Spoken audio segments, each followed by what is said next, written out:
Bernard Leach is undoubtedly one of the most important and influential figures for studio pottery of the 20th century.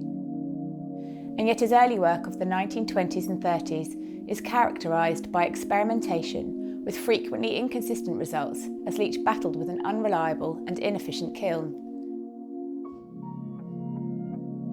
Some of the most distinctive works from this period was where he was working closely with Soji Hamada to explore slipware techniques from the 17th century English tradition. The linear qualities of the trailed slips with these sgraffito details were well suited to Leach's talent as a draftsman, as this Thomas Toft-inspired charger from 1929 illustrates.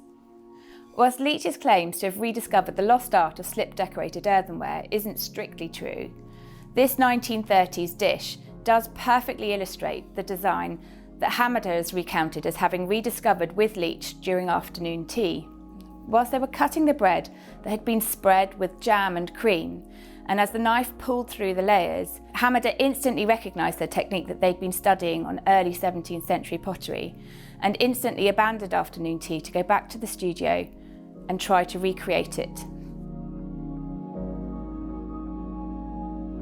Leach was also making Raku ware in the early 1920s, and this was often made for the tourist trade of St Ives.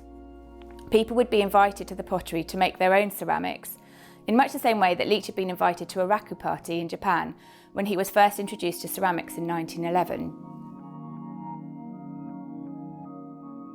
The stonewares that Leach was producing in the early 1920s and 30s were inspired by the medieval Chinese traditions, as this bowl beautifully illustrates, with its distinctive hare's fur glaze.